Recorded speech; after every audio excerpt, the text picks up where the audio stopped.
My nephew's accidental drowning wasn't so accidental, and my sister knew exactly who pushed him. I was folding Danny's tiny Superman t-shirts, the ones he insisted on wearing every single day despite having outgrown them months ago, when Sarah called. Her voice sounded hollow and strange, like someone had scooped out her insides with a rusty spoon and left only an echo bouncing around in an empty cave. "Danny's in the hospital," she said, each word falling like stones into dark water. "He nearly drowned at the lake." My stomach dropped through the floor, past the basement, straight into the Earth's molten core. Danny was only 8 years old, but he'd been swimming since before he could properly walk. That kid was practically part fish, spending entire summers underwater at my pool, holding his breath for 2 minutes straight while I timed him on my phone and worried about brain damage from oxygen deprivation. He had a wall full of blue ribbons from swim meets covering every inch of space above his bed, and could execute butterfly strokes better than most high school varsity swimmers. The idea of him drowning was like saying a bird had suddenly forgotten how to fly. "What happened exactly?" I asked, already dropping the laundry basket and grabbing my keys and purse from the kitchen counter. "He just went under. The lifeguards pulled him out unconscious. They airlifted him to regional medical. The doctors don't know if he's going to wake up, Lisa. They're saying there might be brain damage." I drove the 43 minutes to Regional Medical Center in 28, my knuckles white against the steering wheel, running through every possible scenario in my head like a broken record. Heat stroke, sudden muscle cramp, some kind of seizure, allergic reaction to something in the water, but nothing made any logical sense. Danny was healthy as a horse, strong as an ox, and more comfortable in water than on dry land. He lived and breathed swimming. Sarah stood in the pediatric ICU waiting room, still wearing her wet red bikini covered by a thin hospital gown someone had draped over her shoulders. Mascara was streaked down her cheeks like black tears, and her blonde hair hung in damp, tangled ropes around her face. But something was fundamentally wrong with the entire picture she presented to the world. In all our 32 years as sisters, growing up in the same house, sharing the same bedroom until we were teenagers, I'd never seen her this composed during any kind of crisis. When our childhood golden retriever Max died of cancer, she sobbed for 2 solid weeks. Couldn't eat anything except saltine crackers, couldn't sleep more than an hour at a time without waking up screaming. When she broke her wrist falling off her bike in high school, she hyperventilated so badly in the emergency room that they had to put her on oxygen and sedate her with Valium just to get x-rays. Now, her only child, the absolute center of her entire universe, the kid she'd fought tooth and nail for in a bitter custody battle, was fighting for his life in a medically induced coma, with machines breathing for him, and she looked guilty. Terrified? Yes, but not in the way a mother should be terrified when her child is dying. This was the kind of terror that comes from knowing something you're not supposed to know, from carrying a secret that could destroy everything. "Where's Marcus?" I asked, referring to her boyfriend of exactly 6 months and 12 days. I knew the precise timeline because I'd been counting down the days, waiting for this relationship to implode spectacularly like all her others. "He had to leave for work. Emergency shift," she said, not meeting my eyes, staring instead at the motivational posters on the waiting room walls. "Someone called in sick at the last minute." That struck me as immediately and deeply suspicious. Marcus managed a Pizza Hut on the outskirts of our small town of Millfield, population 8,200 according to the welcome sign. What kind of pizza emergency couldn't wait when your girlfriend's child was drowning in a hospital bed with tubes down his throat and machines keeping him alive? "Sarah, I need you to tell me exactly what happened out there at the lake, every single detail." She stared at the polished linoleum floor, picking at her cuticles until they bled, a nervous habit she'd developed after our parents' messy divorce when we were 12 and 10 years old respectively. "I already told you everything. He went under the water and didn't come back up. Kids do that sometimes, right? Even really good swimmers can have freak accidents." But I knew Danny better than anyone in the world except Sarah herself. That kid could swim circles around most adults without breaking a sweat or showing any signs of fatigue. He'd been on the Millfield regional swim team since he was 6 years old and had absolutely perfect form in all 4 competitive strokes. He'd won 17 blue ribbons in the past 2 years alone, and his bedroom walls were covered with certificates and trophies. The idea of him just randomly going under in a supervised public lake was completely and utterly absurd. "Were you watching him the entire time he was in the water?" "Of course I was watching him." Her voice snapped with defensive irritation, the way it always did when she felt cornered. "Jesus Christ, Lisa, what kind of mother do you think I am? Do you think I just let my 8-year-old swim alone while I took a nap? The kind who dates men who obviously hate children and can't see the forest for the trees, I thought, but somehow managed not to say out loud." Marcus had been in Sarah's life for exactly 6 months, and in that relatively short time, I'd watched Danny transform from a bubbly, confident, outgoing kid into something quiet and withdrawn and fearful. He'd started having nightmares again for the first time since his parents' divorce 3 years earlier. He'd begun wetting the bed at age 8 after being completely potty trained since he was 3. Most telling and heartbreaking of all, he'd started clinging to Sarah whenever Marcus was around, like a baby monkey afraid of being abandoned in the jungle. I tried to bring up my concerns with Sarah multiple times over the past few months, but she was so desperately lonely and emotionally fragile after her messy divorce from Danny's father that she refused to see any red flags waving in hurricane-force winds. Marcus was undeniably handsome, 6'2" with thick dark hair and the kind of dangerous, predatory smile that made otherwise intelligent women do catastrophically stupid things. He had charm when he wanted to use it, which was usually only when Sarah was around and never, ever when it was just him and Danny alone. The pediatric doctor emerged from the ICU 3 hours later, looking exhausted and grim. Dr. Martinez was a small woman in her 50s with kind eyes behind wire-rimmed glasses. Danny was stable but remained in the medically induced coma to prevent dangerous brain swelling. There was still a significant amount of water in his lungs despite the emergency room's aggressive treatment. Most concerning of all, there was visible bruising on his shoulders, upper arms, and the back of his neck. Bruising? I asked sharply, my nursing training from community college automatically kicking in. Could be from the rescue efforts, Dr. Martinez said very carefully, in the diplomatic way that doctors speak when they suspect something sinister but can't prove it legally. Sometimes the lifeguards and paramedics have to use considerable force to extract someone from water and perform emergency CPR. Sarah's face went completely white, like someone had drained every single drop of blood from her body. She gripped the back of a waiting room chair so hard that her knuckles turned the same ghostly color as her face. Can we see him now? She whispered through trembling lips. We followed Dr. Martinez down a sterile hallway lined with cheerful motivational posters featuring cartoon animals that felt grotesquely inappropriate given the circumstances. Danny looked impossibly small and fragile in the hospital bed, completely dwarfed by the forest of machines that beeped and hummed and kept him tethered to life. Tubes snaked into his nose and mouth like some kind of medical octopus, and his skin had a grayish pallor that made him look like a ghost. His lips were still faintly blue around the edges, and those bruises on his shoulders stood out like dark purple flowers against his pale skin. I studied them closely with my trained eye, drawing on everything I'd learned during my brief nursing career. These weren't the kind of bruises you'd get from a legitimate rescue operation. They were too specific, too purposeful, too perfectly symmetrical. They looked exactly like what you'd see if someone had grabbed an 8-year-old by the shoulders and held him underwater while he struggled and fought for his life. Sarah,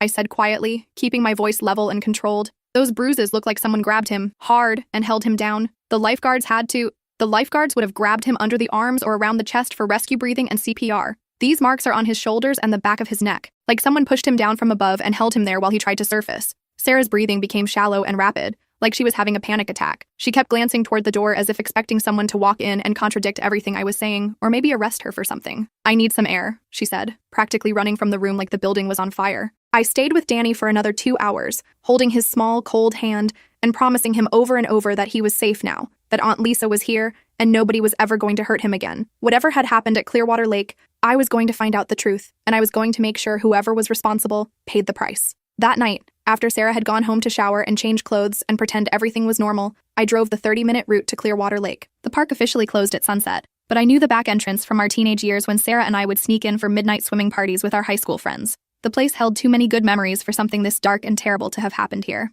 I parked near the old maintenance shed that hadn't been used in years and walked the winding gravel path to the main swimming area. The August moon was nearly full, casting everything in silver light that made the perfectly still lake look like a mirror reflecting another world. During the day, this place would be crowded with families, children laughing and splashing, the smell of sunscreen and barbecue grills filling the air. Now it felt haunted and wrong. That's when I spotted them scattered near the picnic table closest to the water. Marcus's cigarette butts lying in the sand like evidence at a crime scene. Marlboro Reds, the same brand I'd seen him smoking in Sarah's driveway countless times over the past 6 months. But these were fresh, probably from yesterday, and several of them had bright red lipstick stains that definitely weren't Sarah's shade. She always wore soft pinks and corals that complemented her fair complexion. These were deep crimson, almost burgundy, like dried blood under moonlight.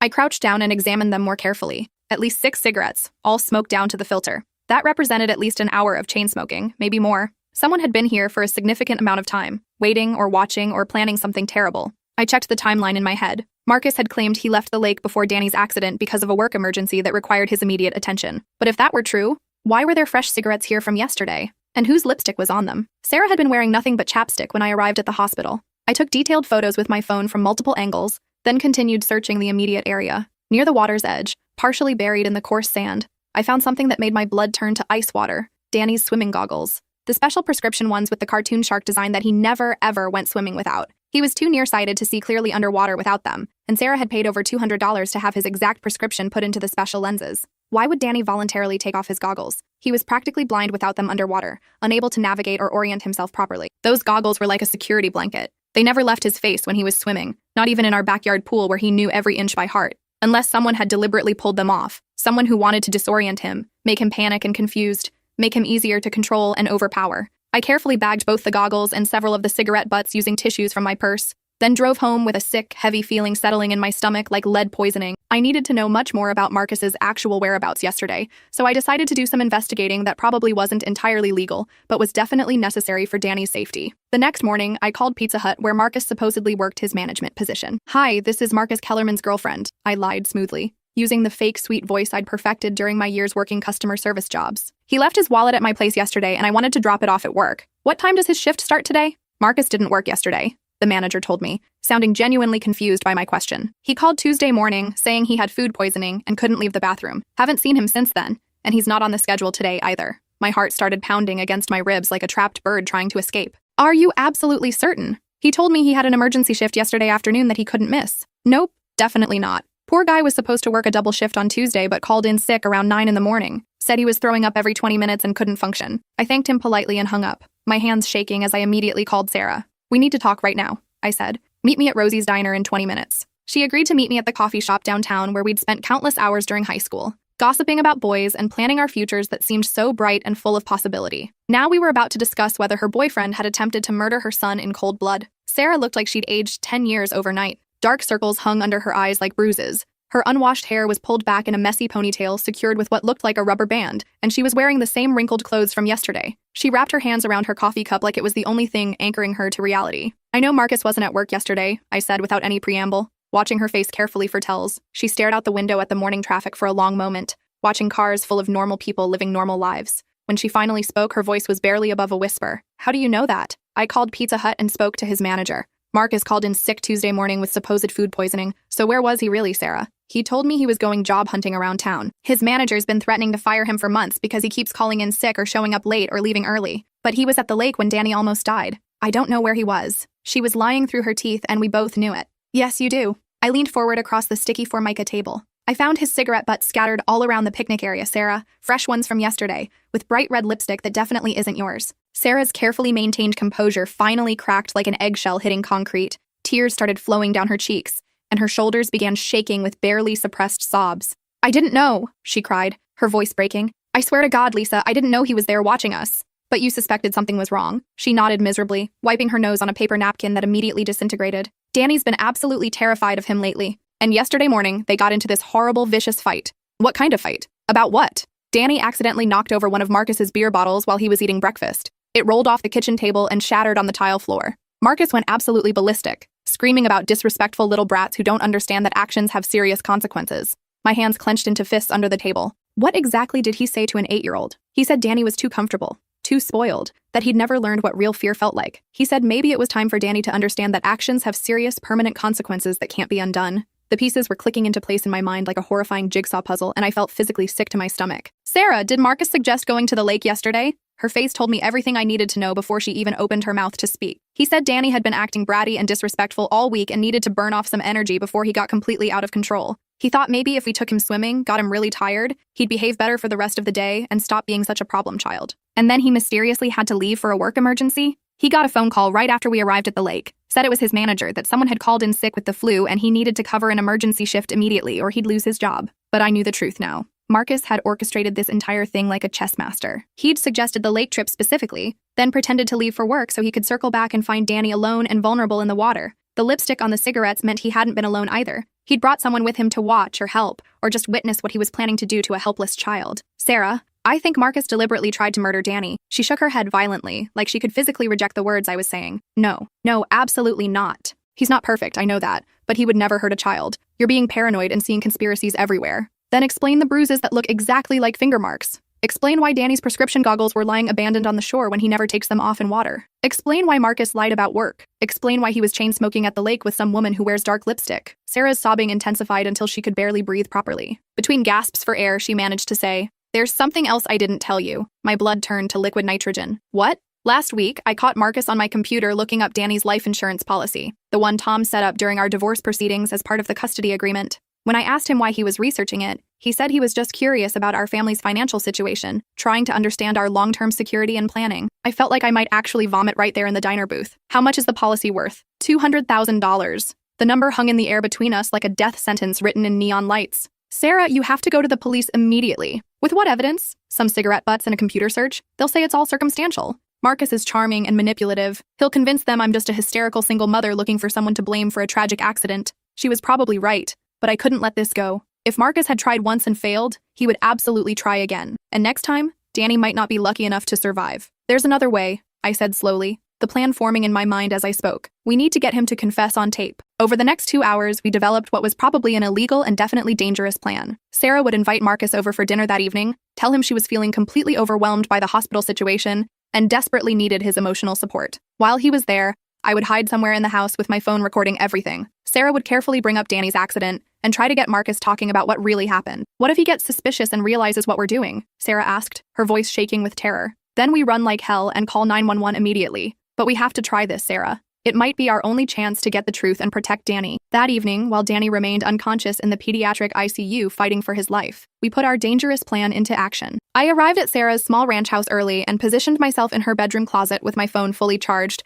and set to record video. I had a reasonably clear view of the living room through the slightly cracked closet door. Marcus arrived precisely at 6 o'clock, bringing takeout Chinese food from Golden Dragon restaurant and a bottle of cheap red wine from the gas station. He seemed relaxed, almost cheerful, whistling softly under his breath, which made my skin crawl like I was covered in poisonous spiders. This was absolutely not the behavior of someone whose girlfriend's child was fighting for his life. "How's our little swimmer doing tonight?" he asked casually, not even attempting to sound genuinely concerned about Danny's condition. "Exactly the same," Sarah replied, her voice carefully controlled and neutral. "The doctors say it could be weeks or even months before we know if there's any permanent brain damage or cognitive impairment." Marcus nodded sympathetically and started unpacking the greasy takeout containers. Kids are incredibly resilient, though. Especially tough little guys like Danny. He'll probably bounce back completely and be swimming competitively again before you know it. The casual, almost dismissive way he said it made me want to burst out of that closet and strangle him with my bare hands. Sarah poured wine for both of them, her hands shaking slightly, but not enough for him to notice. I keep replaying yesterday over and over in my mind, trying to remember every single detail of what happened. Why torture yourself like that? Freak accidents happen all the time, especially around water. There's absolutely nothing you could have done differently to prevent it. But that's exactly what I can't stop thinking about, whether it really was just a random accident. Marcus paused with a forkful of lo mein halfway to his mouth, suddenly very still. "What do you mean by that exactly?" "Those bruises on Danny's shoulders and neck. Dr. Martinez said they looked like grip marks, like someone had grabbed him really hard and held him." I held my breath, watching Marcus's face through the crack in the closet door. For just a split second, his carefully maintained mask of concern slipped completely, and I saw something cold and calculating flash in his dark eyes. "Doctors see suspicious things everywhere these days," he said finally, his tone slightly sharper than before. "They're probably just trying to cover their own legal liability in case you decide to sue the lake or the lifeguard company for negligence." "Maybe you're right," Sarah said, playing her part absolutely perfectly. "But I also found out that you weren't actually at work yesterday when you said you were." Marcus set down his fork very slowly and deliberately. The temperature in the room seemed to drop 10 degrees, and I could feel the dangerous shift in his energy even from my hiding place. "Who told you that? Does it really matter? You lied to me, Marcus. My son nearly died yesterday, and you lied about where you were during the most terrifying moment of my entire life. I was looking for work, driving around to different restaurants and businesses submitting applications. I didn't want to worry you about how desperate our financial situation really is. For 6 hours, all afternoon, and somehow you ended up at Clearwater Lake." Marcus stood up abruptly, his 6'2" frame suddenly seeming to tower over Sarah in a way that felt unmistakably threatening. I tensed every muscle in my body, ready to burst out of the closet if he made any kind of aggressive move toward her. "You're being completely paranoid and irrational," he said, but his voice had lost all its earlier casual warmth. "Grief and stress are making you see conspiracies and plots where there aren't any." "Then explain this," Sarah said, pulling out the photo I'd taken of the cigarette butts. "Explain why your Marlboro Reds were scattered all around the picnic table by the lake if you left before Danny's accident happened." The silence that followed stretched between them like a wire about to snap. I could hear my own heartbeat thundering in my ears. When Marcus finally spoke, his voice was completely different. Cold, empty, absolutely terrifying. "You really want to know what happened yesterday?" Sarah nodded, though I could see her entire body trembling with fear. Marcus sat back down slowly, and a cruel smile spread across his face like spilled oil. "Your precious little Danny was never in any real danger of dying. I just wanted to teach him a lesson about showing proper respect to the adults who are trying to help raise him." My heart was hammering so hard against my ribs that I was afraid he might hear it. I made absolutely sure my phone was capturing every single word of his confession. "I waited until you went to the bathroom, then I quietly swam out to where he was playing with those ridiculous goggles." Kid was so absorbed in his stupid underwater games that he didn't even notice me approaching from behind. Sarah's face had gone completely pale, but somehow she managed to keep him talking. "What exactly did you do to him?" I grabbed him by the shoulders and pushed him down under the water, just for a few seconds initially, long enough to scare him properly, make him understand that there are real consequences when you disrespect someone who's trying to be a father figure. "A few seconds?" Sarah's voice cracked with horror. "He was unconscious when they pulled him out. He nearly died, Marcus. That part wasn't supposed to happen the way it did." For the first time, Marcus looked slightly uncertain, almost confused by his own actions. He started thrashing around much more violently than I expected, fighting me like some kind of wild animal. I had to hold him down longer than I originally planned to get him to stop struggling and learn his lesson. My vision tunneled with pure murderous rage. This absolute monster had held an 8-year-old child underwater until he lost consciousness. then calmly watched him nearly die while feeling no remorse whatsoever. So you just left him there to drown? I swam back to shore and hid in the woods to watch what would happen next. I figured when you came back from the bathroom and found him floating face down, it would look like a completely tragic accident. And it worked perfectly, didn't it? At least until you started asking too many questions and getting suspicious. Sarah stood up slowly, backing toward the bedroom where I was hidden. I need to call the police right now. Marcus was much faster than she was. He grabbed her wrist hard enough that I could see his fingers digging into her pale skin, definitely leaving finger-shaped bruises. I don't think that's a good idea at all. See, if you call the police, I'll tell them all about how you've been physically abusing Danny for months. All those mysterious bruises and marks I've noticed on him, I'll say you put every single one of them there. And who do you think they'll believe? A concerned stepfather figure trying to protect an innocent child? Or a struggling single mother with a documented history of depression and severe anxiety? That's when I burst out of the closet like an avenging angel, phone still recording, pure fury coursing through my veins like molten lava. They'll believe this crystal-clear recording of you confessing to attempted murder, you psychopathic piece of human garbage. Marcus spun around toward me, his face contorting with shock and murderous rage. He lunged for my phone, but I was completely ready for him. I threw it to Sarah, who caught it perfectly, and immediately started dialing 911 with shaking but determined fingers. Marcus grabbed me by the throat, his fingers pressing into my windpipe hard enough to completely cut off my air supply. But I'd been taking self-defense classes religiously twice a week since my own divorce 2 years ago, and I was ready for exactly this scenario. I brought my knee up hard into his groin with all the force I could muster, and when he doubled over in excruciating pain, I grabbed the heavy ceramic lamp from Sarah's dresser and brought it down on the back of his head with everything I had. He crumpled to the hardwood floor like a broken marionette, blood immediately beginning to seep from a deep gash in his scalp and pool around his unconscious head. "Police and ambulance are on their way," Sarah said, her voice shaking but filled with newfound determination and strength. We stood over Marcus's unconscious form, both of us breathing hard and probably in clinical shock. After what felt like several hours but was probably only 10 or 15 minutes, we heard multiple sirens approaching from different directions. The next few hours were a complete blur of police statements, paramedics checking my throat for damage, crime scene photographers, and endless paperwork that seemed to multiply exponentially. Marcus regained consciousness just as they were loading him into the ambulance, immediately demanding a lawyer, and claiming that we had attacked him completely unprovoked for no reason. But the recording was crystal clear and more than enough evidence to ensure he'd be going away for a very long time. He was formally arrested for attempted murder in the first degree, aggravated assault on a minor, child endangerment, witness intimidation, and several other felony charges that I couldn't keep track of through my exhaustion and adrenaline crash. 3 days later, Danny woke up. His first words were, "Where's Marcus? Is he coming back to hurt me again?" "Gone forever," I told him, stroking his hair while Sarah cried with overwhelming relief. "He's never, ever coming back, sweetheart. You're completely safe now." Danny's recovery was slow but ultimately complete. The doctor said there was no permanent brain damage or cognitive impairment, though he had absolutely no memory of what happened at the lake that day. Sarah and I decided together that it was probably better that way. He didn't need to carry that trauma with him for the rest of his life. Sarah had a complete emotional breakdown once the adrenaline finally wore off completely. She couldn't stop apologizing, couldn't forgive herself for bringing a dangerous predator into their lives, couldn't understand how she'd missed all the obvious warning signs that seemed so clear in retrospect. It took months of intensive therapy for her to begin understanding that Marcus had been a skilled, practiced manipulator who had fooled everyone, not just her. During the trial 8 months later, we learned much more about Marcus's deeply disturbing history. He'd been investigated for child abuse twice before in different states, but never formally charged due to insufficient evidence and clever legal maneuvering. There were restraining orders from 2 previous girlfriends who'd had young children. He had a clear, well-documented pattern of targeting vulnerable single mothers, worming his way into their lives with charm and fake concern, then systematically taking out his rage and control issues on their helpless children. The prosecutor called him a predator who specifically sought out vulnerable families to exploit and terrorize for his own twisted satisfaction. Danny wasn't his first victim, just his first attempted murder that anyone knew about. Marcus was ultimately sentenced to 25 years in state prison without the possibility of parole. As the bailiff led him away in shackles and an orange jumpsuit, he looked directly at me and clearly mouthed the words, "This isn't over between us." But it was over. Completely and finally over. Danny started swimming again 10 months later, though now he only swam in public pools with certified lifeguards and never, ever alone. Sarah found an excellent trauma therapist and slowly, carefully began dating again, this time with extensive background checks, long courtships, and my complete approval of anyone who wanted to be around Danny. And me? I sold my downtown apartment and moved into the house directly next door to Sarah and Danny, becoming the fiercely protective aunt that Danny had always deserved but never had.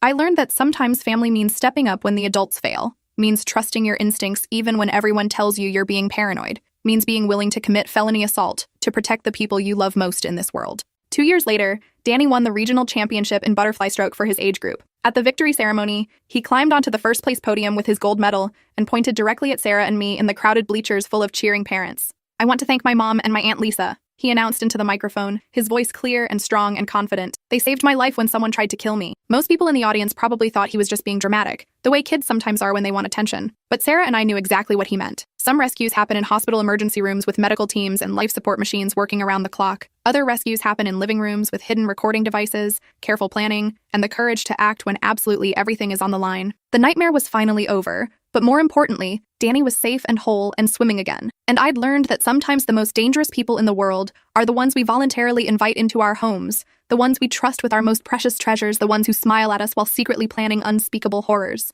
Never again. Not on my watch. Not ever. My stepfather always said my real dad was a deadbeat, until I found the child support checks he'd been hiding for 12 years. I was 17 when I found them, buried in a shoebox behind winter coats in my stepfather's closet. I was looking for my birth certificate for college applications when my fingers hit the cardboard corner. Inside were dozens of checks, all made out to my mother, all signed by Dennis Crawford, my biological father, all with child support written in the memo line. The earliest was dated 3 months after my 5th birthday. The most recent was from last week. Every single check had been endorsed and deposited by my stepfather. My hands shook as I counted them. Over $80,000 in 12 years. Money that was supposed to be for me. For school clothes, doctor visits, college savings. Money my stepfather had been stealing while telling everyone my real dad abandoned us. He never even tried to contact you, Gary would say whenever I asked about my father. Some men just aren't built to be fathers. I'd grown up believing I was unwanted, that my dad had walked away without looking back. Gary painted himself as the hero who stepped in to raise another man's kid out of the goodness of his heart. But here was proof that my father had been trying to take care of me all along. I photographed every check with my phone, my heart pounding. Then I carefully put everything back exactly how I'd found it. That night at dinner,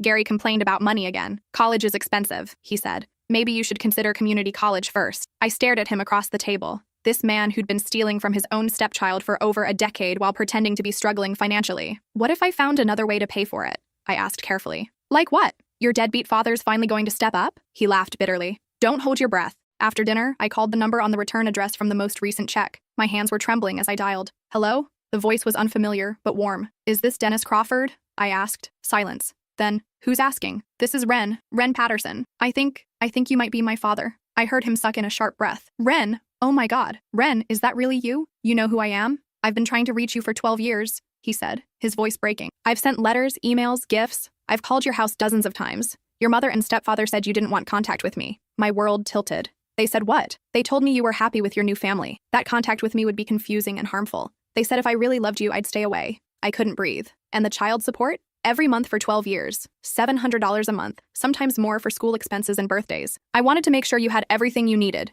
even if I couldn't be there. The room started spinning. Not only had Gary been stealing my father's money, but he'd been actively keeping us apart. We agreed to meet the next day after school at a coffee shop across town. I spent the night staring at the ceiling, processing 13 years of deception. I recognized him immediately from old photos my grandmother had hidden. He was tall with dark hair and kind eyes that looked exactly like mine. When he saw me, he started crying. You look just like your mother did at your age, he said, pulling me into a hug that felt like coming home. We talked for 4 hours. He showed me pictures of himself at every one of my birthdays, holding gifts he'd tried to send. Letters he'd written, but were returned unopened. I never missed a soccer game, he said quietly. I'd sit in my car in the parking lot just to watch you play. Gary saw me once and threatened to call the police. When I got home that evening, they were both waiting in the living room. Gary's face was dark with anger. Where were you? He demanded. At work, I lied, just like they'd been lying to me for years. Really? Because Marissa's mom saw you at Coffee Central with some man. My mother looked worried. Ren, who were you with? I took a deep breath. I'd planned to confront them gradually, maybe gather more evidence first. But looking at their faces,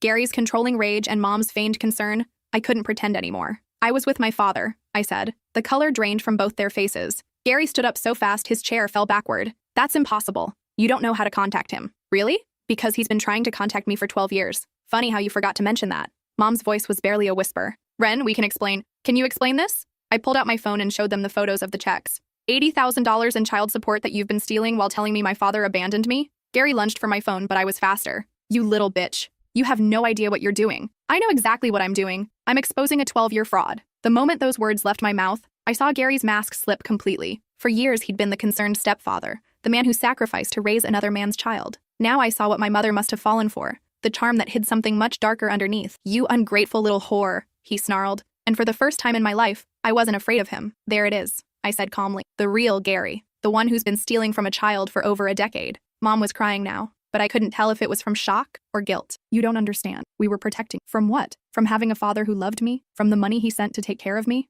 The house suddenly felt suffocating. All those years of Gary's lectures about responsibility and family value. All those times he'd made me feel guilty for wanting things we couldn't afford while he was literally stealing my inheritance. I remembered being 12 and begging for new cleats because mine had holes. Gary had gone on a 20-minute rant about entitled children and the value of hard work. 2 weeks later, he'd bought himself a $3,000 motorcycle. I remembered crying when my laptop died during freshman year, knowing I couldn't ask for a replacement because money was always tight. Gary had sighed dramatically and said maybe I should get a job if I wanted nice things. That same month, he'd joined an expensive golf club. Every financial struggle we'd supposedly faced, every sacrifice I'd been asked to make, every time I'd felt guilty for wanting what other kids had, it was all bullshit. The money was there. It had always been there. From disappointment, Gary exploded, snapping me back to the present. Your father is a loser who knocked up your mother and couldn't handle the responsibility. He's been sending $700 a month for 12 years. That doesn't sound like someone who can't handle responsibility. That money was better invested in this family, Gary said, as if he was doing me a favor. I used it to improve our house, pay our bills. You benefited from it. You used it to buy yourself a boat,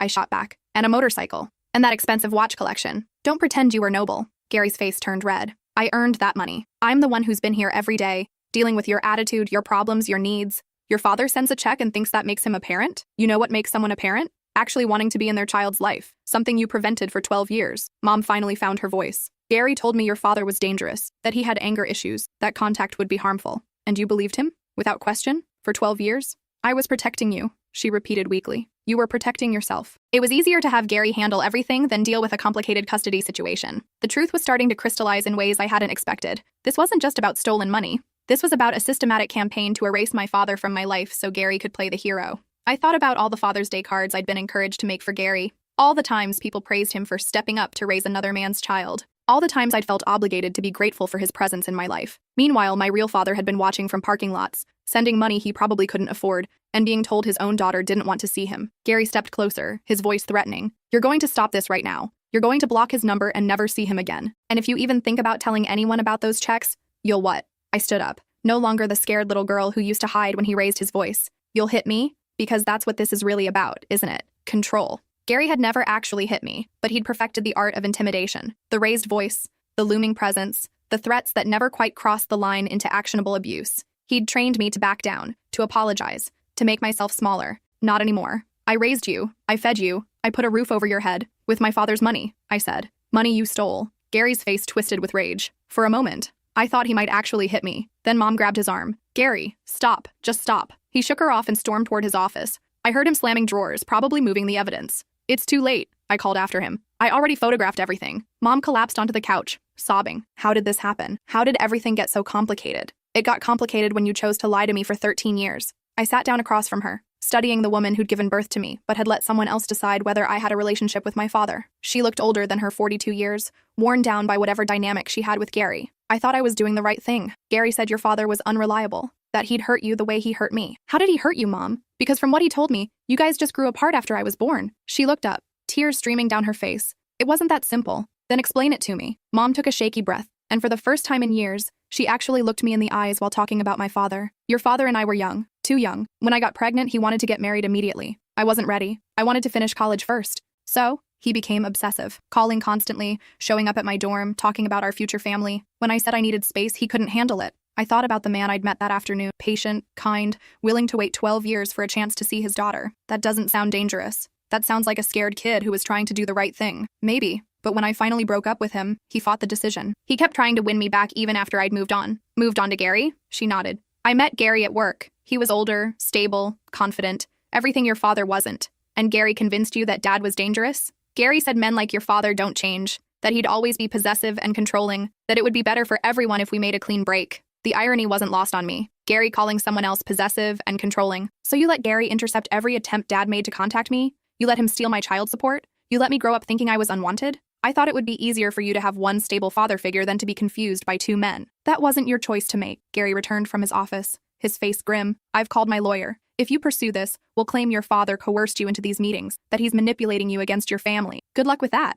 I have 12 years of documented financial fraud. That money was used for family expenses, perfectly legal. Not when you forged endorsements on checks made out to someone else. His confidence faltered slightly. Your mother endorsed those checks. My mother's name isn't on half of them, and even if it was, child support is for the child, not the stepfather's hobbies. Mom looked between us, finally understanding the full scope of what Gary had done. You forged my signature? Gary's jaw tightened. Only when you weren't around to sign them yourself. How many times? She demanded. Does it matter? We're a family. What's mine is yours. Except it wasn't yours, I said. It was mine. I watched my mother's face as the reality sank in. She'd enabled this for years, sure, but she was also Gary's victim in a way. He'd manipulated her just like he'd manipulated me, just in different ways. The front door opened and my grandmother walked in, using her spare key as usual. She took one look at our faces and set down her purse. What's going on here? She asked. Before anyone could stop me, I blurted out everything. The hidden checks, the stolen money, the blocked contact with my father. Grandma's face grew darker with each revelation. When I finished, she turned to Gary with pure disgust. You're a thief and a manipulator. Stay out of this, Ruth. This is between us and Ren.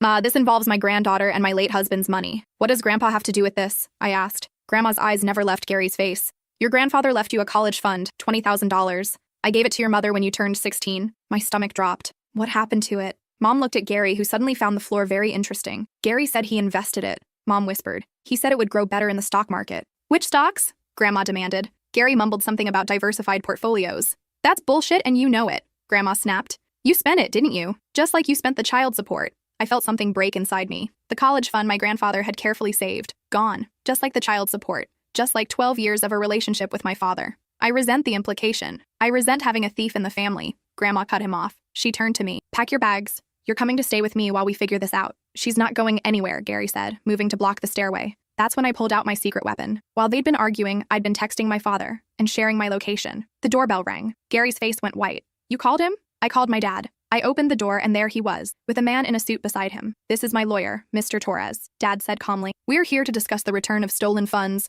and establishment of proper custody arrangements. Gary tried to slam the door, but Dad's foot was already in the frame. We can do this the easy way or the hard way, Mr. Torres said, holding up a briefcase. But we're doing it today. The next 2 hours were a blur of legal documents, threats, and revelations. Mr. Torres laid out exactly how much trouble Gary was in. Fraud, forgery, theft, parental alienation. The evidence was overwhelming. But as the night wore on, more details emerged that made the situation even worse than I'd imagined. Your stepfather didn't just intercept checks, Mr. Torres explained, pulling out a thick folder. He actively impersonated your mother in correspondence with your father. Look at this. He showed us printed emails, supposedly from my mother, saying I was happy and didn't want contact with my biological father. The writing style was nothing like how my mother actually communicated. I never sent these, Mom said, her voice barely audible. Gary had access to your email account, Mr. Torres continued. He's been responding to your ex-husband's attempts at contact for years, always discouraging any meeting. Dad pulled out his phone and showed us years of text messages, cruel responses to his birthday wishes for me, dismissive replies to his offers to attend school events, all coming from my mother's number.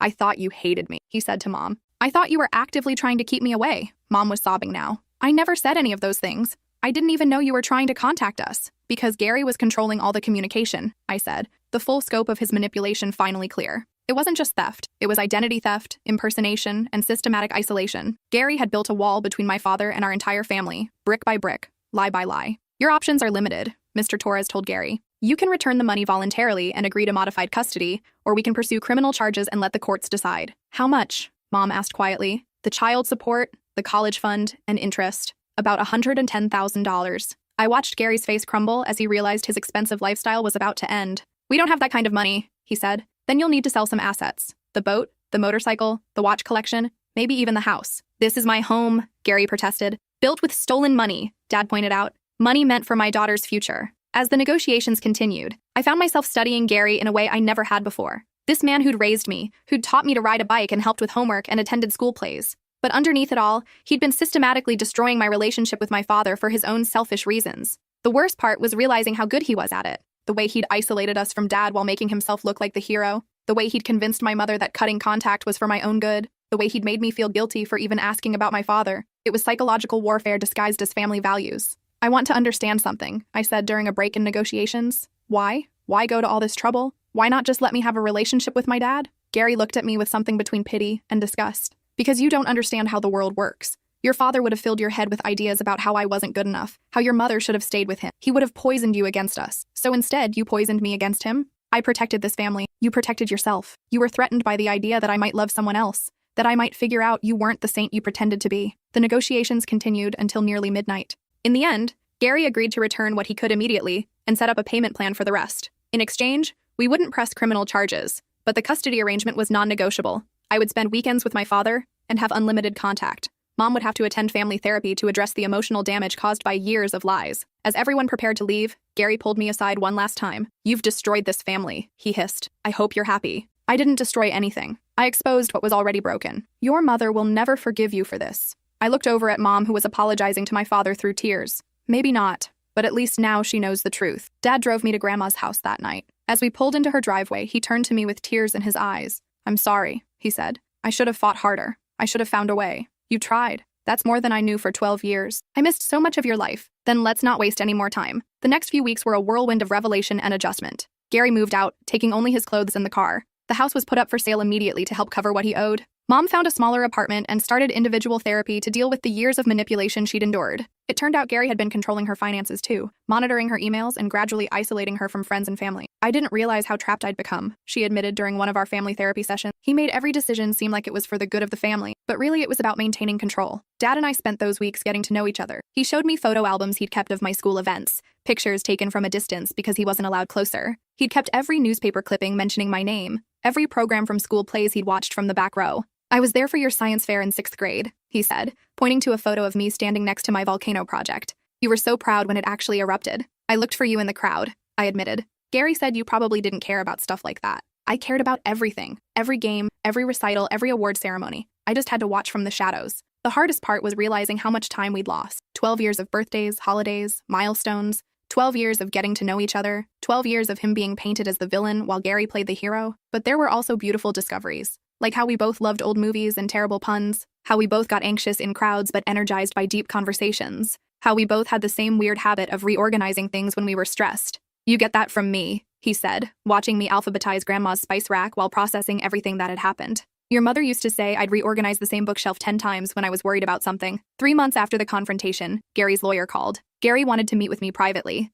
No lawyers, no family members, just us. Against everyone's advice, I agreed. We met at a neutral location, a coffee shop downtown where we wouldn't run into anyone we knew. Gary looked terrible, thinner, older, with the kind of exhaustion that comes from having your whole world collapse. "I know you hate me," he started. "I don't hate you. I pity you." He flinched like I'd slapped him. "I want you to know that I really did think I was protecting you." "From what?" "From being disappointed. From being hurt. Your father..." He paused, choosing his words carefully. "Your father was young and irresponsible when you were born. I thought he'd let you down eventually, and it would be better if you never got attached. So you made that decision for me." "I made the decision any father would make to protect his child." "You're not my father." The words hung in the air between us. For 12 years, I'd called him Dad. For 12 years, he'd been the primary father figure in my life. But blood wasn't what made him not my father. It was the lies, the manipulation, the theft of my relationship with my real dad. "I raised you," he said quietly. "You controlled me. There's a difference." We sat in silence for a while. Part of me wanted to scream at him, to make him understand the depth of the damage he'd caused. But another part of me just felt sad for him. This man who'd been so threatened by my biological father that he'd spent 12 years building an elaborate lie. "I know I can't undo what I did," he said finally, "but I want you to know that I did love you. In my own way, I did love you." "I know," I said, "but love without respect isn't really love. It's possession." Gary nodded, tears in his eyes. "I'm sorry. I know that doesn't fix anything, but I'm sorry." After he left, I sat in that coffee shop for another hour, processing the conversation. It wasn't closure exactly, but it was something. An acknowledgement of the damage done, and a recognition that there was no going back. The house sold 6 months later. Mom used her portion to pay Dad back as much as possible, and to start over in a new city where Gary couldn't find her. She'd finally realized that their entire relationship had been built on his need to control and her willingness to be controlled. "I feel like I'm meeting myself for the first time in 15 years, she told me during one of our phone calls. I'd forgotten who I was before Gary. Dad and I settled into a routine. Weekends at his place, where I met his wife Sarah and my half-brother Connor. They welcomed me with an openness that contrasted sharply with the tension that had always existed in Gary's house. Sarah had known about me from the beginning of her relationship with Dad. She'd been encouraging him to keep fighting for contact even when it seemed hopeless. "He never stopped talking about you," she told me. "He'd show me pictures from your school website and tell me stories about what you were like as a little kid. You were always part of our family, even when you didn't know it." Connor, who was 8, was thrilled to have a big sister. He peppered me with questions about high school and begged me to teach him to drive, which I couldn't do for obvious reasons, but I promised to when he was older. "Do you think Mom and Gary will get back together?" Connor asked one day while we were building a fort in Dad's backyard. "I don't think so," I said gently. "Sometimes when people hurt each other really badly, they can't fix it." "Good," he said matter-of-factly. "Gary was mean to you." Dad cried when he told us what Gary did. It was strange, building a relationship with a brother I'd never known existed. But Connor and I clicked immediately. He had Dad's sense of humor and an 8-year-old's brutal honesty that I found refreshing after years of Gary's manipulation. The legal proceedings took almost a year to fully resolve. Gary did pay back most of what he owed, though it required selling everything he'd bought with my money. The boat, the motorcycle, the watch collection, even the house. He moved to another state and took a job selling insurance. Last I heard, he was living in a studio apartment and driving a 15-year-old car. The expensive lifestyle he'd built on stolen money was gone. Mom slowly rebuilt her relationship with Dad. It wasn't romantic. That ship had sailed long ago. But they managed to become friendly co-parents. She apologized repeatedly for enabling Gary's behavior. And Dad, being the kind of person he was, forgave her. We were all victims of Gary's manipulation, he said. The important thing is that we don't let him continue to damage our family. As my senior year of high school progressed, I found myself changing in ways I hadn't expected. The constant tension that had defined my home life was gone. For the first time in years, I could relax. I could be myself without worrying about Gary's disapproval or manipulation. My grades improved. My anxiety decreased. I started making plans for college with the confidence that comes from knowing your family actually supports you. Dad helped me apply to universities, something Gary had actively discouraged. Community college builds character, Gary used to say, while secretly planning to keep me close so he could maintain control. Now I had options. Real options. Backed by the child support money that was finally being used for its intended purpose. What do you want to study? Dad asked one afternoon as we reviewed application essays. Criminal justice, I said without hesitation. Family law, specifically. I want to help kids who are being kept from their parents. Dad smiled. That's my girl. The day I got my college acceptance letter, I called Dad first, then Grandma, then Mom. For the first time in my life, I had a whole family celebrating my achievements instead of just one man deciding whether they were worthy of recognition. Gary had tried to reach out a few times over the months, usually when he was drinking if the timestamps on his messages were any indication. Rambling texts about how I'd ruined his life, how he'd given me everything, how I was ungrateful. I blocked his number after the third one. I didn't owe him my attention or my forgiveness. The night before I left for college, Dad and I sat on his porch talking about everything and nothing. 2 years earlier, I'd thought he didn't care about me. Now I couldn't imagine my life without him. I'm proud of you, he said as we watched the sunset. Not just for getting into college, but for having the courage to find the truth and fight for it. I'm proud of you too, I said, for never giving up, even when it seemed hopeless. I could never give up on you. You're my daughter. Those words meant everything to me, not because of biology, but because they represented a choice. Dad had chosen to keep fighting for me when it would have been easier to walk away. Gary had chosen to manipulate and control rather than trust and support. The difference between them wasn't just about money or lies. It was about what they believed a parent's role should be. Dad wanted to empower me. Gary wanted to possess me. I graduated college 4 years later with a degree in criminal justice and a specialization in family law. Dad and Sarah were in the front row at my graduation, along with Connor, Mom, and Grandma. We were a non-traditional family, but we were a real family. Gary had sent a card, returned to sender, since I'd moved and hadn't given him my new address. My first job was with a nonprofit that helps children navigate custody disputes and parental alienation cases. I knew exactly how those kids felt. The confusion, the guilt, the sense that loving one parent meant betraying another. The most important thing, I would tell them, is that this isn't your fault. Adults sometimes make bad choices that affect kids, but those choices don't reflect on your worth or your right to be loved. I thought about Gary often in those early months of my career, not with anger anymore, but with a kind of clinical fascination. How had he justified 12 years of systematic manipulation to himself? How had he convinced himself that stealing my money and blocking my father was for my own good? The answer, I realized, was that people can convince themselves of anything if the alternative is admitting they've been wrong. Gary's identity was built around being the good guy who stepped up for his family. Admitting that he'd actually been the villain would have required rebuilding his entire sense of self. So he doubled down instead. He turned me into the ungrateful daughter and Dad into the deadbeat father, because that narrative protected his ego. But here's what Gary never understood. Love isn't about ownership. Real love doesn't require erasing someone else from the equation. Real love trusts that there's enough room in a heart for multiple people. Dad proved that every day. He never badmouthed Gary, even after everything came out. He never tried to erase the positive memories I had of my childhood. He understood that acknowledging Gary's role in raising me didn't diminish his own importance in my life. You can have complicated feelings about your stepfather, he told me once. He did raise you for 12 years. That means something, even if he did it in the wrong way. That's the difference between a secure parent and an insecure one. Dad didn't need to be the only man in my life to feel important. Gary couldn't handle sharing me with anyone. 5 years after everything came out, I got married. Dad walked me down the aisle, with Connor as one of the groomsmen and Mom in the front row. It was the family Gary had tried to prevent. Messy, complicated, but real. Gary wasn't invited, but he sent a gift anyway. An expensive vase with a note that said, "I hope you'll think of me sometimes." I returned it. Not out of cruelty, but because accepting it would have meant opening a door I'd worked hard to close. Gary's gift came with strings attached. They always did. It was another attempt to insert himself into my life on his terms. I'd learned to recognize manipulation when I saw it. The last I heard, Gary was still selling insurance in another state. He'd remarried a woman with 2 young children of her own. I wondered sometimes if he'd learned anything from what happened with us, or if he was repeating the same patterns with a new family. I hoped for those kids' sake that he'd changed, but I also knew that change requires acknowledging wrongdoing, and Gary had never been capable of that level of self-reflection. 6 months after my wedding, Mom called with news. Gary had been arrested for forging signatures on insurance claims. Old habits, apparently. Some people never learn, Dad said when I told him about it. The important thing is that you learned. You broke the cycle. He was right. I had broken the cycle. Not just of Gary's manipulation, but of the broader patterns that had allowed it to happen. The tendency to prioritize peace over truth, the willingness to enable bad behavior rather than confront it, the assumption that love requires sacrifice rather than respect. My children would grow up knowing all the adults who loved them. They would never be forced to choose between parents or be told that loving one person meant betraying another. They would know their worth wasn't conditional on their behavior or their gratitude. And if anyone ever tried to manipulate them the way Gary manipulated me, they would recognize it immediately, because I would teach them what real love looks like and what it doesn't. Sometimes the people who claim to protect you are the ones you need protection from. But sometimes, if you're lucky, the people who really love you will fight for you even when you don't know they're fighting. Dad fought for me for 12 years, and in the end, love won. Not the possessive, controlling love that Gary offered, but the real thing. The kind of love that wants what's best for you, even when it's hard. The kind of love that trusts you to make your own choices and supports you when you do. Gary tried to erase my father from my life, but he couldn't erase the love that connected us. In the end, that love was stronger than all his lies. And that's the most important lesson of all. Real love always finds a way.